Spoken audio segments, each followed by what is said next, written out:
Assalamualaikum warahmatullahi wabarakatuh. Halo anak-anak, bagaimana kabarnya? Semoga selalu dalam lindungan Allah ya. Pada kesempatan kali ini kita akan belajar fikih materi ketentuan sholat. Nah, dalam video sebelumnya kita sudah belajar pengertian sholat dan syarat-syarat dalam sholat. Selanjutnya kita akan belajar mengenai sunnah-sunnah dalam sholat. Sunnah sholat berupa bacaan dan hal-hal yang membatalkan sholat. Mari kita simak materi berikut. Yang pertama, kita akan mempelajari rukun sholat. Rukun sholat ialah setiap perkataan atau juga perbuatan yang harus dikerjakan dalam sholat. Jika salah satu dalam rukun ini tidak ada atau tidak dilakukan, maka sholat yang dikerjakan dianggap tidak sah atau batal. Rukun-rukun sholat adalah sebagai berikut. Pertama, niat. Niat adalah menyengaja untuk mengerjakan sholat karena Allah Subhanahu wa Ta'ala. Berdiri bagi yang mampu. Bagi orang yang tidak mampu berdiri, maka dia boleh mengerjakan sholat dengan duduk, berbaring, atau dengan isyarat. Takbiratul ihram. Takbiratul ihram dilakukan dengan mengangkat tangan setara bahu atau telinga sambil mengucapkan takbir di awal sholat. Membaca surat Al-Fatihah. Surat Al-Fatihah menjadi rukun sholat, maka wajib dibaca di setiap rakaat sholat. Ruku. Ruku yaitu membungkukkan badan sampai lurus dan membaca bacaan ruku sambil tumak ninah. Tumak ninah artinya tenang atau berhenti sejenak. Iktidal. Iktidal yaitu bangun dari ruku sambil mengangkat kedua tangan sejajar dengan bahu atau telinga. Saat iktidal juga disertai tumak ninah. Sujud. Saat sujud, kening, hidung, telapak tangan, lutut, dan ujung jari kaki harus menempel dengan lantai. Saat sujud juga disertai tumak ninah. Duduk di antara dua sujud. Duduk ini dilakukan setelah sujud pertama. Duduk iftiroz dilakukan secara tumak ninah. Duduk tasyahud akhir. Duduk tasyahud akhir disebut juga duduk tawaruk. Membaca tasyahud. Membaca tasyahud saat duduk tasyahud awal dan akhir. Membaca sholawat atas Nabi.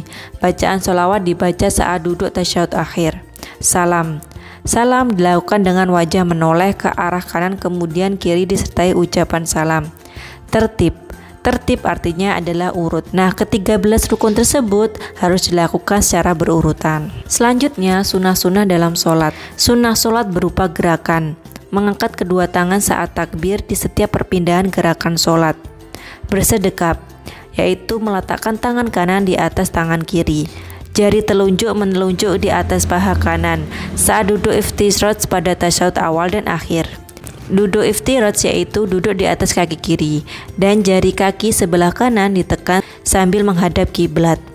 Duduk tawaruk yaitu kaki kiri dijulurkan di bawah kaki kanan dengan jari kanan menekan ke lantai. Menoleh kepala ke kiri saat salam. Yang kedua, sunnah sholat berupa bacaan. Membaca doa iftitah setelah takbiratul ihram. Membaca ta'awudz sebelum membaca surat Al-Fatihah dan mengucapkan lafal amin setelah selesai membaca surat Al-Fatihah. Membaca salah satu surat pendek dalam Al-Quran. Setelah selesai membaca surat Al-Fatihah disunahkan pada rakaat pertama dan kedua. Membaca doa qunut setelah iktidal pada rakaat kedua di dalam sholat subuh. Membaca doa ketika iktidal dan tasbih ketika ruku dan sujud. Membaca sholawat kepada Nabi ketika duduk tasyahud awal. Membaca salam yang kedua sambil menoleh ke kiri.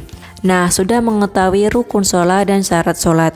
Sekarang hal-hal yang membatalkan sholat. Yang pertama, berhadas.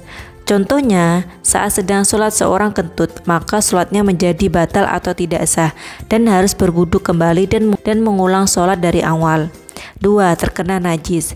Saat sholat bila badan terkena najis, maka sholat menjadi tidak sah dan harus membersihkan najis, kemudian mengulang sholat. 3. Berkata selain bacaan sholat dengan sengaja. 4. Banyak bergerak selain gerakan sholat. 5.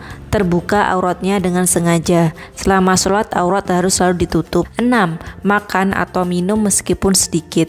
Saat sholat tidak boleh makan dan minum karena dapat membatalkan sholat. 7. Tidak mengerjakan salah satu rukun sholat. Seluruh rukun dalam sholat harus dilakukan. Bila ada salah satu rukun yang ditinggalkan, maka sholatnya menjadi tidak sah. 8. Niat keluar dari sholat, membatalkan sholat. 9. Membelakangi kiblat atau tidak menghadap kiblat. 10. Sengaja mendahulukan gerakan imam lebih dari 3 ruku. Tertawa secara berlebihan. Ketika sholat tidak boleh tertawa secara berlebihan. Tertawa berlebihan saat sholat menjadikan tidak sah. Sholat harus dilakukan secara khusyuk. Nah anak-anak, itu tadi materi ketentuan sholat. Semoga anak-anak paham dan mengerti ya. Terima kasih. Wassalamualaikum warahmatullahi wabarakatuh.